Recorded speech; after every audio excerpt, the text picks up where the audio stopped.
도망한 자가 와서 히브리 사람 아브람에게 알리니 그때의 아브람이 아모리 족속 마므레의 상수리 숲을 근처에 거주하였더라.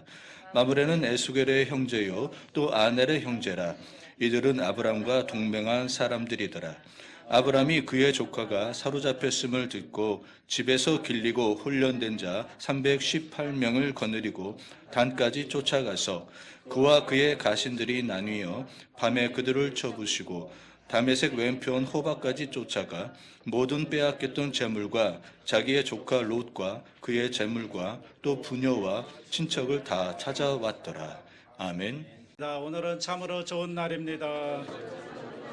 사랑의 예수님이 우리와 함께 하십니다. 예수님 안에서 좋은 일이 있습니다. 제목을 한번 따라해 주시기 바랍니다. 아브라함의 신앙. 오늘 아브라함의 모습을 보면 이 세상을 살아가는 신앙인들이 어떻게 살아야 하는지를 보여주고 있습니다. 우리가 예수 믿는 사람으로서 이 세상 속에서 어떻게 살아야 될까? 오늘 본문 속에 나타난 아브라함의 모습을 보면서 한 세 가지 정도로 은혜를 나누겠습니다. 첫째, 아브라함은 부족들과 좋은 동맹 관계를 유지했다는 것입니다. 오늘 우리가 읽지는 않았지만 9절과 12절까지를 함께 읽겠습니다. 엘람 왕 그돌라우멜과 고임 왕 디달과 시날 왕 아므라벨과 엘라살 왕 아리오 네 왕이 곧 다섯 왕과 맞서니라. 시댐 골짜기에는 역청무덩이가 많은지라. 소돔 왕과 고모라 왕이 달아날 때 그들이 거기 빠지고 그 나머지는 산으로 도망하며 네 왕이 소돔과 고모라의 모든 재물과 양식을 빼앗아 가고 소돔에 거주하는 아브라함의 조카 롯도 사로잡고 그 재물까지 노력하여 갔더라. 자, 지금 아브라함의 조카 롯이 살고 있는 소돔성이 이 전쟁이 일어났습니다. 몇 대 몇으로 전쟁이 일어난 거죠? 4대 5로 전쟁이 일어난 겁니다. 오늘날로 표현하면 중동 전쟁이 벌어진 겁니다. 네 족장과 다섯 족장이 편을 먹고 4대 5로 지금 전쟁을 벌이고 있습니다. 그런데 그 전쟁에서 소돔이 패했습니다. 여러분, 전쟁에 패하면 다 포로로 끌려가잖아요. 그 자기의 모든 재물도 다 빼앗기고 사람들은 다 포로로 끌려가게 됩니다. 그러니까 고래 싸움에 새우등 터진다고 거기에 들어가 살고 있던 롯도 포로로 잡혀가게 된 겁니다. 그런데 아브라함이 이 소식을 듣게 되고 그러니까 도저히 안 되겠는 겁니다. 자기 조카 롯이잖아요. 내 가족의 피부치잖아요. 그러니까 도저히 그대로 둘 수 없으니까 쫓아가는 겁니다. 그런데 13절에 보면 재미있는 말씀이 나옵니다. 13절을 다 같이 합니다. 도망한 자가 와서 히브리 사람 아브라함에게 알리니 그때 아브라함이 아모르의 족속 마므레의 상수리 숲을 근처에 거주하였더라. 마므레는 에스골의 형제요 또 아넬의 형제라. 이 둘은 아브라함과 동맹한 사람들이었더라. 자, 아브라함이 포로로 잡혀간 롯을 구출하기 위해서 누구하고 전략을 협상하는가 하면 바로 자기와 함께 살고 있는 마므레, 에스골, 아넬 이 세 형제의 부족들과 협력을 하고 동맹을 맺었다는 것입니다. 그러니까 그 사람들은요, 아브라함의 친척들이 아니에요. 아브라함과는 상관없는 가나안 땅에 살고 있었던 가나안 원주민들이에요. 그런데 가나안 사람들에게 가서 그들과 더불어 협의를 하고 동맹을 맺고 부족들과 그들과 혁명을 맺어서 쫓아가서 찾아오는 것입니다.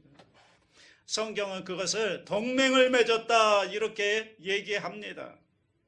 그런데 우리는 언뜻 어떤 생각하는가 하면요, 아브라함이 가나안 땅에 들어가서 가나안 사람들과는 눈도 마주치지 아니하고 오직 하나님만 바라보고 그들과 상종하지 않고 하나님만 바라보고 하나님께 제사하며 하나님께 예배하며 살았다. 그게 믿음의 모습이지 않겠는가? 우리는 그렇게 쉽게 생각할 수 있는데 그런데 그렇지 않습니다.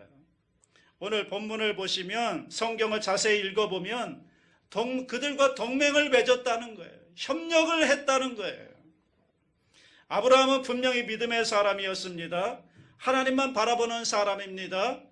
아브라함은 하나님 명령 한마디에 자기가 살고 있던 갈대아 우르를 떠나서 가나안 땅에 들어온 사람이 아브라함입니다. 그 정도로 믿음의 사람입니다. 그럼에도 불구하고 그는 그 땅에 살면서 그 지역에 살고 있는 주위 사람들과 아주 친하게 지냈다는 거예요. 협력하며 살았다는 거예요. 동맹을 맺으며 살았다는 거예요. 이것이 성경에서 얘기하고 있는 것입니다. 여러분, 하나님만 의지한다고 하는 것이 주위에 있는 사람들과 불화하며 사는 것을 의미하지 않습니다. 성경은 그렇게 말한 적이 한 번도 없습니다. 여러분, 이웃과 더불어 화평하게 살아가는 것은 신앙과 모순되는 것이 아닙니다. 오히려 이 세상을 살아가는 신앙인들의 삶의 모습이고 그것이 신앙의 모습이라는 거예요. 지혜인 겁니다. 그가 비록 하나님의 택감을 받은 선민이었지만, 그리고 하나님 말씀대로 살기 위해 노력하는 거룩한 사람이었지만, 그럼에도 불구하고 그는 여전히 이 세상 속에서 살아야 되는 것이고, 그리고 가나안 땅 틈바구니 속에서 살아가야 되는 소수 민족인 것입니다. 그러므로 신앙에는 뭐가 필요하냐? 지혜가 필요한 것입니다. 한번 생각해 보세요. 그가 거기에 살면서 무엇이 필요했을까요? 양들과 농사를 지어야 하지 않습니까? 양을 치고 농사를 지을 때 그들과 협력하지 않고는 양을 칠 수가 없는 거예요. 우물이 하나 있습니다. 그러면 교대로 그 우물에 가서 양들에게 우물물을 마셔야 되는 거예요. 서로 협력해야 되는 겁니다. 그때 나는 하나님의 사람이니까 나는 그 우물은 절대로 받지 않겠다. 그러면 양들은 다 죽는 것입니다. 자기가 우물을 팠습니다. 그러나 그것은 자기 우물이 아닌 거예요. 같이 더불어 공유해야 되는 것입니다. 이러한 일들이 있는 거죠. 어떤 때는요, 태풍이 불어올 때는 같이 협력해서 그 태풍을 이겨내야 되기도 하는 것이고, 어떤 때는 신세를 지기도 하고, 어떤 때는 또 신세를 갚기도 하고, 그러면서 우정을 쌓아가는 것이죠. 여러분, 예수를 잘 믿는다는 것은 세상과 담쌓고 사는 것이 아닙니다. 그것은 가장 쉬운 방법이고요. 그리고 그것은 가장 어리석은 방법입니다. 세상과 담을 쌓고 살아요? 여러분, 그것은 하나님이 절대로 원하시는 삶이 아닌 것입니다. 물론 세상에 물들어가는 것은 더 나쁜 거예요. 그렇지만 세상과 더불어 담을 쌓는 것도 우리가 신앙이 병드는 이유 중에 하나가 바로 그겁니다. 오늘날 한국교회가 세상으로부터 지탄을 받는 이유 가운데 하나가 바로 그것이 아닐까 생각을 합니다. 우리 자신을 좀 스스로 돌아봤으면 좋겠습니다. 아브라함은요, 그들과 더불어 함께 뭐 했다고요? 교류했다고요. 협력했다고요. 동맹을 맺었다고요. 그들에게 그러면서 좋은 이웃이 되어준 것입니다. 이것은 대단히 중요한 것입니다. 이 긴장관계가 항상 있습니다. 여러분, 배가 있습니다. 배가 있는데 배가 뜨기 위해서는 뭐가 필요합니까? 물이 있어야 되는 거예요. 물이 없으면 안 되죠. 여러분, 물이 없는 배 아무 쓸모가 없습니다. 그런데 배가 아무리 물이 필요하다고 해서 그 물은 배 밖에 있어야 되는 거예요. 아무리 물이 필요하다고 해서 물이 배 안으로 들어오면 어떻게 됩니까? 배는 가라앉게 되어 있는 것입니다. 항상 이런 긴장관계가 있는 것이죠. 우리가 이 세상을 살아갈 때 이 세상 없이 혼자 살 수 없어요. 세상 혼자 사는 거 아니잖아요. 더불어 함께 살아가는 것입니다. 그렇지만 세상이 우리 안에 들어오면 안 돼요. 우리 안에는 예수 그리스도의 은혜로 충만해야 되고, 그리고 세상은 밖에 있어야 되는 것입니다. 아브라함이 지금 그런 긴장관계 속에서 항상 신앙을 세상과 더불어 화해하고 동맹을 맺고 협력하며 살았고, 그러나 내적으로는 세상에 물들지 않기 위해서 하나님만 바라보고 하나님과의 관계를 돈독히 하며 살았던 것입니다. 그래서 저는 신앙이 어려운 이유가 바로 여기에 있다고 생각을 합니다. 두 가지를 동시에 해내야 되기 때문에. 그러므로 여러분, 우리가 예수 잘 믿는 것은 무엇인가? 관계를 잘하며 사는 것입니다. 어떤 사람이 예수 잘 믿는 사람인가? 관계가 좋은 사람이 예수 잘 믿는 사람인 것입니다. 여러분, 제가 목회하면서 기쁠 때가 언제인가 하면요, 이런 경우입니다. 우리 성도님들 가운데 어떤 분이 우리 교회에 나왔습니다. 그래서 어떻게 교회를 나오시게 됐습니까? 그랬더니 내가 아무개 집사님, 아무개 권사님, 그 권사님이 신앙생활하는 거 보니까 너무 좋아 보여서 그래서 나도 교회에 나와서 예수 믿게 되었습니다. 이런 소리 들을 때 얼마나 은혜가 되는지 모릅니다. 여러분, 이 세상에서 제일 힘든 일이 뭔지 아시죠? 며느리가 시어머니 보고 교회에 나오는 거예요. 이건 거의 천연 기념물이에요. 시어머니들 기억하십시오. 우리 며느리가 시어머니 보고 예수 믿게 되었습니다. 이런 소리 듣는다면 정말 그 시어머니는 하나님께 인정받는 사람이 된 것입니다. 여러분, 우리의 신앙은 항상 이 교회 안에서 판단되지 않아요. 우리의 신앙은 어디서 판단되느냐? 교회 밖이에요. 교회 밖에 친구가 나에 대해서, 내가 예수 믿는 걸 아는데 나에 대해서 뭐라고 얘기하는가? 내 주위 사람들이 나를 보고 뭐라고 얘기하는가? 그게 그 사람의 신앙의 여러분 판단 기준이 되는 것입니다. 여러분, 예수 믿는 사람들끼리 모이면요, 신앙 있는 척하기 쉬워요. 믿는 사람들끼리만 모여 있으면 여러분 어렵지 않습니다. 그런데 정말 내가 예수 믿지 않는 곳에 가서 거기에서 예수 믿는 사람답게 살고 그들에게 신앙인으로 인정을 받는 것은 쉬운 일이 아닌 것입니다. 여러분, 제가 목회하면서 한 가지 마음속에 다짐한 게 있습니다. 그게 뭔가 하면 중매는 안 한다.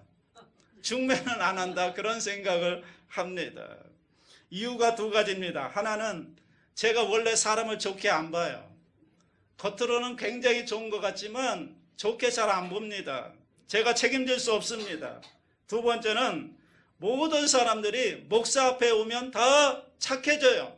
목사 앞에만 오면 다 좋은 사람 같아요.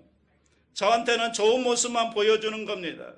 그래서 제가 항상 목사는 좋은 면만 보니까 이게 중매해서는 안 되겠다, 그런 생각을 한 적이 있습니다. 여러분, 교회 안에서는 우리가 신앙이 좋은 것처럼 보이는 거 어렵지 않습니다. 그런데 정말 내 신앙의 현 주소가 어딘가? 그러면 여러분 가정입니다. 여러분의 직장입니다. 여러분의 삶의 현장, 주위 사람들에게 물어보면 됩니다. 예수 믿지 않는 주위에 있는 사람들에게 물어보면 그게 사실은 우리 신앙의 현 주소인 거예요. 저는 여러분들이 정말 좋은 이웃으로 살아갔으면 좋겠습니다. 세상 사람들과 좋은 관계를 맺으며 화평의 사람으로 살아갈 수 있으면 좋겠습니다. 그래야 그 다음에 뭐가 될까요? 좋은 관계가 돼야, 그래야 그 다음에 전도로 이어지는 거 아닙니까? 관계도 없는데 어떻게 전도가 되겠습니까? 먼저 이 안 믿는 사람들과 좋은 관계를 맺고 살아갈 때, 여러분이 좋은 그 인정을 받으며 살아갈 때, 그때 예수 믿으라고 전도해야 그게 먹혀드는 것이죠. 여러분, 전도하는데 첫 번째 관계는 뭐냐면 좋은 관계를 맺는 거예요. 관계도 없는데 어느 날 갑자기 가서 교회 나오라고, 그러면 그 사람이 교회에 나오겠습니까? 그렇지 않습니까? 여러분, 받는 사람 입장을 한번 생각해보세요. 전도할 때 항상 우리가 그 사람의 입장을 한번 생각해보고 나라면 어떻게 할까를 생각해보면 전도의 방법이 거기에서 나오지 않겠습니까? 여러분, 힘들어서 쉬고 있는데 갑자기 집에 들어가서 예수 믿으라고 하면 누가 예수를 믿겠냐고요. 그러니까 우리가 이 관계가 굉장히 중요하지 않을까. 그런 의미에서 오늘 저는 여러분들에게 예수 잘 믿는 것은 교회를 좀 벗어나는 일이다라는 것입니다. 우리가 교회 안에서 예배 훈련, 말씀 훈련, 기도 훈련을 받고 하나님과의 관계를 돈독히 하고 성령의 충만함을 받고 이런 과정들을 통해서 이제는 세상 속에 나가서 이웃 사람들과 좋은 관계를 맺으며 화평을 맺으면서 좋은 관계 가운데 그들에게 복음을 전하는 모습으로 살아가야 되는 것입니다. 그런데 항상 우리의 모습을 보면 우리의 신앙이 그냥 교회 안에만 머물러 있는 것이 아닌가. 교회 안을 좀 벗어나야 되는 것입니다. 여러분, 교회 안에서만 익숙해지는 걸 신앙이라고 생각하지 마시기 바랍니다. 교회는 하나님께서 우리에게 주신 은혜의 장소입니다. 교회 안에서 우리가 뭘 하는 겁니까? 하나님의 은혜를 받는 겁니다. 일주일간 살아갈 수 있는 에너지를 하나님으로부터 공급받는 겁니다. 그러면 그 다음엔 어떻게 해야 됩니까? 일주일간 세상 속에 나가서 살아야 되는 겁니다. 가정에서 살아야 되고 또 직장에서 살아야 되고 세상 속에 나가서 신앙인답게 살아야 되는 것입니다. 아브라함이 그랬다고요. 아브라함은 주위에 있는 사람들과 더불어 좋은 관계를 맺고 살았다고요. 동맹을 맺고 살았고 화친을 맺고 살았습니다. 여러분, 위급한 일이 일어나니까 그들에게 가서 그들과 더불어 협의를 하고 동맹을 하고 그리고 가서 롯을 구해올 정도로 아브라함은 그들과 서로 신뢰 관계가 형성되어 있었다고요. 아브라함이 믿음이 없어서 그랬나요? 하나님과의 관계가 돈독하지 않으니까 뭐 보험을 들어놓은 겁니까? 아니잖아요. 하나님과의 관계가 돈독하기 때문에 그러기에 그는 이웃과 더불어 담대하게 교류할 수 있었던 것입니다. 오늘 저와 여러분들에게 세상을 향하여 열린 마음이 될 수 있기를 바랍니다. 또 주위에 있는 예수 믿지 않는 사람들과 날마다 교제했으면 좋겠습니다. 좋은 관계 가운데 좋은 영향력을 끼치고 좋은 관계를 맺으며 살다가 결정적인 순간에 예수 믿으라고 전도할 때 그 전도가 먹혀들게 될 줄로 믿습니다. 여러분, 그래야 복음을 전하는 길이 되는 것입니다. 그러면서 예수 믿는 사람들의 삶이 무엇인가를 그들에게 보여주어야 하는 것입니다. 이웃에 대해 문이 열려질 수 있기를 주님의 이름으로 축복합니다. 두 번째, 아브라함은 평소에 힘을 키우고 있었다는 것입니다. 14절 말씀 다 같이 합니다. 아브라함이 그의 조카가 사로잡혔음을 듣고 집에서 길리고 훈련된 자 318명을 거느리고 단까지 쫓아가서, 자, 아브라함이 포로로 잡혀간 롯을 구하기 위해서 이제 행동으로 옮겨야 되는 상황입니다. 그런데 자기 집에 318명이라고 하는 병사가 있었습니다. 여러분 생각해 보세요. 이게 적은 숫자가 아닌 거예요. 318명. 여러분 엄청난 숫자인 거예요. 사병이 있었던 겁니다. 그러니까 아브라함은 평소에 뭐하고 있었던 겁니까? 힘을 기르고 있었던 거예요. 힘이 없는 게 아닌 거예요. 여러분 이런 거 보면 우리 또 그런 생각하죠. 아니, 하나님 믿는 사람이 왜 자기의 힘을 비축해 두었을까? 또 이렇게 생각하는 분들도 있을 수 있어요. 아니, 하나님 믿는다면서 하나님만 의지해야지, 그게 신앙이지, 이렇게 생각할 수가 있어요. 아닙니다. 여러분, 이건 믿음과 모순되는 것이 아닙니다. 하나님이 지켜주시는데 왜 사병을 키우는가? 그것은 하나님이 못 믿어서 그런 게 아닌 거예요. 하나님이 보호해 주시고 우리를 지켜주세요. 하나님이 지켜주시는데 아브라함은 자기가 할 수 있는 일에 최선을 다한 것입니다. 여러분, 이것은 신앙이 아주 중요한 두 가지 긴장이 있는 겁니다. 내가 세상을 살아갈 때 어디까지가 하나님이 도와주시는 것이고 어디까지가 내가 해야 되는 일인가, 내가 어디까지 준비해야 되는 것인가, 이 두 가지가 분명히 있습니다. 모든 걸 다 하나님께 맡겨요? 아니에요. 다 하나님께 맡기는 거 아니에요. 여러분 이것도 오해하시면 안 됩니다. 잘 이해하셔야 됩니다. 집중해서 들으셔야 합니다. 예를 들어 볼게요. 홍수가 났습니다. 홍수가 났는데 어떤 믿음이 좋은 사람이 지붕 위로 올라가서 하나님께 기도합니다. 하나님, 물이 차오르니까 기도하는 거예요. 하나님, 나를 구원해 주십시오. 하나님이 나를 구원해 주실 줄 믿습니다. 그런데 정말 잠시 후에 하나님이 그 기도를 들으셨는지 하나님께서 배를 탄 경찰들을 보내주셨어요. 그래서 경찰들이 와서 빨리 이쪽으로 옮겨 타라고, 당신을 구해주겠다고. 그러니까 이 사람이 아니라고, 나는 하나님이 나를 구해주신다고 했으니까 나는 그 배를 다시 타지 않을 거라고, 하나님이 구해주신다고. 그러니까요, 하도 고집을 피우니까 그냥 그 배가 왔다가 그냥 가버렸어요. 잠시 후에 그 소식을 듣고 헬리콥터가 온 겁니다. 헬리콥터가 와서 빨리 이 줄을 타고 올라오라고, 조금 있으면 완전히 홍수가 덮쳐가지고 당신은 죽을 거라고, 빨리 이 줄을 타고 빨리 올라오라고. 그런데 아니라고, 하나님이 나를 구해주시기로 했다고 고집 피우니까 어떻게 할 수 없이 그냥 또 가버렸어요. 그런데 어떻게 됐는가? 결국엔 그냥 죽었어요. 그래서 천국에 갔습니다. 천국에 가니까 하나님이 계시니까 하나님 앞에 가서 물었대요. 아니 하나님, 나를 구해주시겠다고 해놓고 왜 나를 안 구해주셨습니까? 그랬더니 하나님이 한숨 쉬며 말했대요. 야, 내가 너 구하려고 배도 보내고 헬리콥터도 보내고 그랬는데 왜 네가 그 손을 잡지 않았느냐?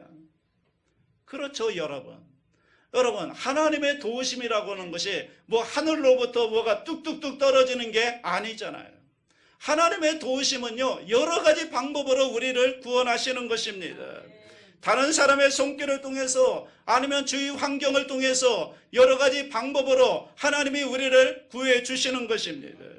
이것이 하나님이 이루어 가시는 방법이신 거죠. 그런데 오늘 우리는 신앙을 어떻게 보고 있는가? 여러분, 봄날 파종기가 됐는데 농부가 씨는 안 뿌리고 기도만 하고 앉아 있어요. 이게 정상적인 겁니까? 아니죠. 완전히 잘못된 신앙이죠. 여러분, 농부는 씨를 뿌리는 거예요. 그러면 자라게 하시고 열매를 맺게 하시는 분이 하나님이신 거예요. 내가 할 수 있는 일은 최선을 다해서 해야 되는 것입니다. 기도가 절대로 씨를 뿌려주지 않아요. 기도한다고 누가 씨를 뿌려줍니까? 자기가 뿌려야 되는 것이죠. 여러분, 예수 믿는 사람 가운데 신앙의 극단들을 피해야 돼요. 이렇게 생각하는 분이 있어요. 기도만 하면 다 된다. 기도하면 신앙은 기도만 하면 다 이루어진다. 여러분, 이게 맞는 생각인가요? 반은 맞지만 반은 미신적인 거예요. 여러분, 신앙생활 잘하면 하나님이 다 알아서 해준다. 말씀 보고 기도하면 나머지는 하나님이 다 알아서 해주실 것이다. 걱정하지 마라. 반은 성경적이고 반은 미신적인 것입니다. 이 말을 잘 이해하셔야 되는 겁니다. 하나님께서 우리가 해야 될 일과 하나님이 해주시는 일이 분명히 있습니다. 그것을 어떻게 구별해야 되느냐?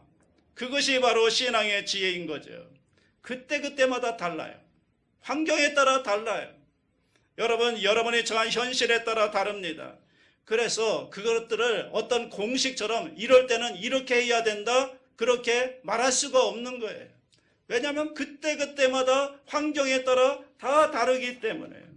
하나님과의 관계 속에서 내가 해야 될 일이 무엇인가를 하나님 앞에 진지하게 물어봐야 되는 거죠. 그리고 하나님 앞에 하나님을 의지해야 될 일이 무엇인지를 물어야 됩니다. 여러분, 이게 신앙의 능력이라고 저는 생각합니다. 신앙의 지혜인 것입니다. 그래서 오랫동안 경험하다 보면, 그리고 하나님 앞에 기도하다 보면 또 실패하고 또 여러 가지 어떤 경험이 쌓이면서 우리 가운데 그런 감각이 생겨나는 것입니다. 그래서 여러분, 교회 권사님들 가운데 기도 많이 하시는 분들 있잖아요. 신앙 연주가 오래되신 분들, 기도 많이 하시는 분들, 그분들에 가서 물어보세요. 왜냐하면 그분들은 신앙의 연주가 있기 때문에, 경험이 있기 때문에 여러분에게 도움을 줄 수가 있는 것입니다. 여러분, 신앙의 경험은 그만큼 중요한 것입니다. 그래서 묻는 거죠. 그러면 어디까지가 내가 해야 될 일이고 어디까지 하나님께 맡겨야 되는 건지 우리가 알게 되는 것입니다. 이것이 신앙의 지혜인 것입니다. 지금 아브라함은 하나님께 맡겼다고 자기가 아무것도 안 한 게 아니에요. 318명이라는 사병을 기르고 있었다니까요. 힘을 키우고 있었다니까요. 여러분, 이것은 엄청난 힘인 것입니다.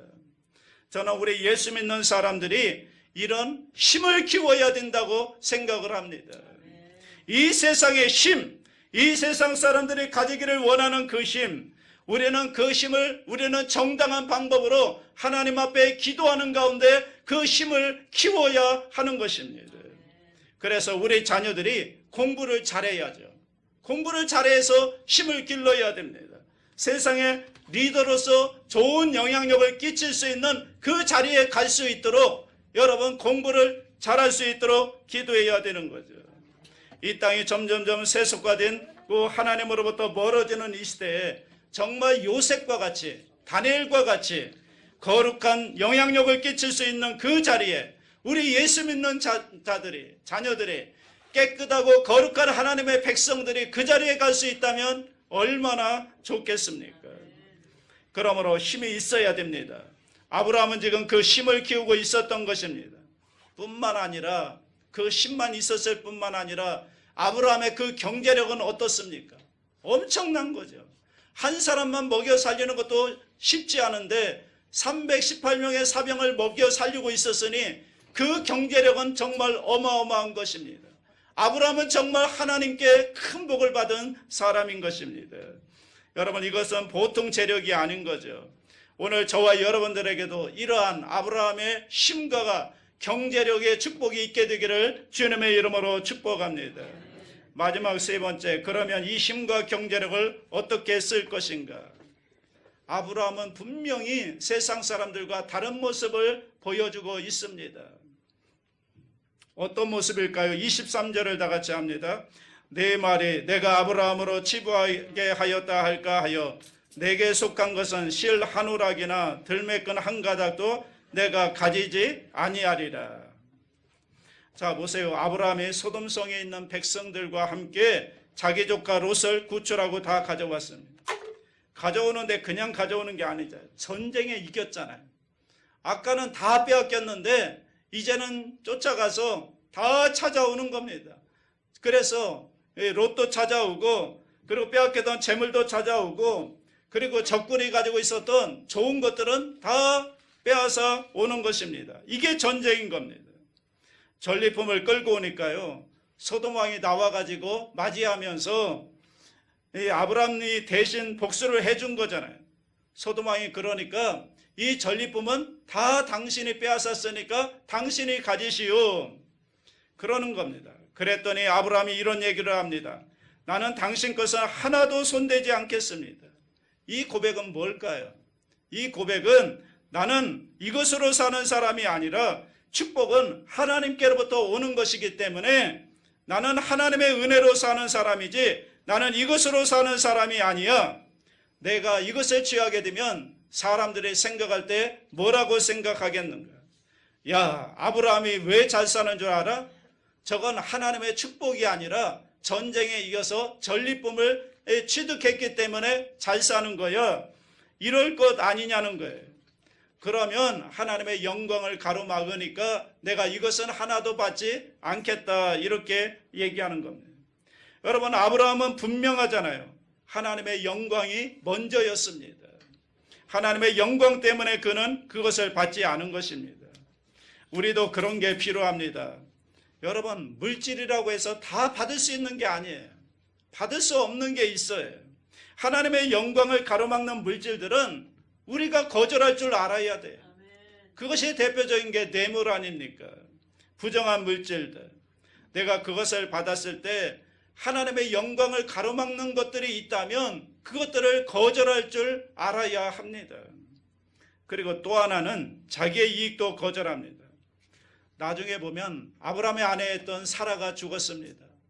사라가 죽었는데 묻을 땅이 한 평도 없는 거예요. 그래서 햇사람에게 가서 부탁하잖아요. 내 아내가 죽어서 장사해야 되겠는데 장사할 땅이 없습니다.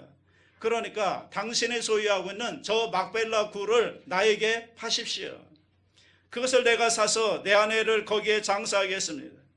그랬더니 막벨라의 소유주가 그렇게 얘기합니다. 아브라함님 그것까지 거 그냥 가지십시오. 제가 거저 드리겠습니다. 주위에 있는 땅도 다 드리겠습니다. 그냥 사용하십시오.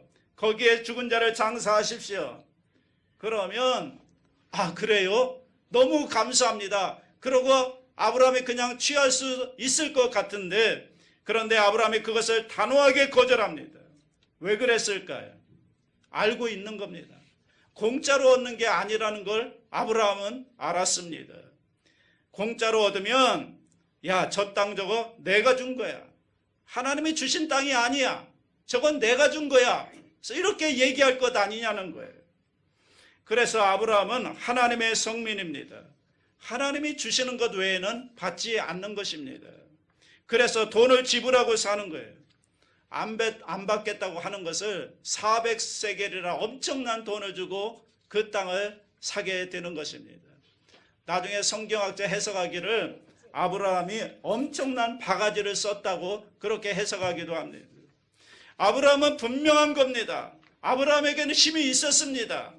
그 힘을 가지고 어떻게 했는가?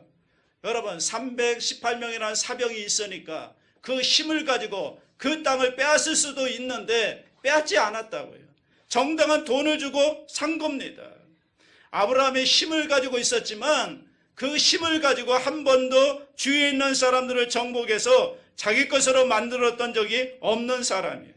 오히려 그 힘을 가지고 아브라함은 뭐 했는가? 섬긴 것입니다. 섬겼던 거예요. 다른 사람들을 섬겼습니다. 그래서 나중에 23장 6절에 보면 헷조 속에 아브라함에게 얘기하는 겁니다. 다 같이 합니다. 내 주여 들으소서. 당신은 우리 가운데 있는 하나님이 세우신 지도자이시니 우리 묘실 중에서 좋은 것을 택하여 당신의 죽은 자를 장사하소서. 우리 중에서 자기 묘실에 당신의 죽은 자 장사함을 금할 자가 없으리이다. 아브라함을 가리켜서 당신은 하나님이 세우신 지도자입니다. 이렇게 말합니다. 그러니까 아브라함이 힘을 가지고 뭐 했던 사람입니까? 섬겼던 사람. 지도자가 뭡니까? 섬기는 사람이에요. 오늘 저는 우리 그리스도인들이 이런 힘과 경제력을 가졌으면 좋겠습니다. 그런데 힘과 경제력을 가진다고 그것으로 끝나는 게 아니잖아요. 여러분, 그것만 가지고 있으면 세상 사람들이 감동하는 게 아니에요. 그 힘을 가지고, 그 경제력을 가지고 이제는 하나님의 뜻에 따라 사용할 줄 알아야 되는 거예요. 물질의 힘을 가지고 하나님의 뜻을 따라서 예수 믿는 사람으로서 여러분 사용하고 그리고 세상을 섬기는 축복의 통로가 되어야 하는 것입니다. 그러면 사람들이 거기에 감동합니다. 거기에 감동해요. 그러면서 거기에 복음이 전파되는 일들이 있고 하나님의 영광이 드러나는 일들이 나타나게 되는 것입니다. 사랑하는 여러분, 예수 잘 믿는 것은 교회 안이 아닙니다. 교회 밖입니다. 교회 밖에서 신앙인답게 사는 것입니다. 하나님이 주신 힘과 재물을 가지고 여러분 하나님의 뜻에 따라 사용하고 그것을 가지고 이웃을 섬기며 살아갈 때 세상 사람들이 감동하게 되고 그러므로 그들에게 복음을 전할 때 그 영혼들이 예수 믿는 역사가 일어나게 되는 것입니다. 많은 사람들에게 예수 정말 예수 믿는 게 저런 삶이구나 그것을 보여줄 수 있다면 나로 말미암아 많은 사람들이 예수님께로 전도되는 역사가 일어나게 될 줄로 믿습니다. 여러분 이왕 신앙생활하는 거 한번 멋지게 그렇게 살 수 있게 되기를 주님의 이름으로 축원합니다. 사랑이 무한하신 하나님 아버지 은혜와 사랑을 감사합니다. 아브라함처럼 이웃과 더불어 좋은 관계를 맺으며 이웃들에게 예수 믿는 삶이 무엇인가를 보여주고 그래서 좋은 관계 가운데 전도의 교회로 이어지게 하여 주시옵소서. 하나님이 도와주신다고 우리가 할 수 있는 일에 게으름을 피우는 어리석은 성도가 되지 말게 하시고 우리가 할 수 있는 최선을 다하여 힘과 경제력을 준비하게 하여 주시옵소서. 그래서 이 힘과 경제력을 가지고 하나님의 뜻에 따라 사용하며 세상을 섬기는 축복의 통로가 되어서 하나님의 영광을 나타내게 하여 주시옵소서.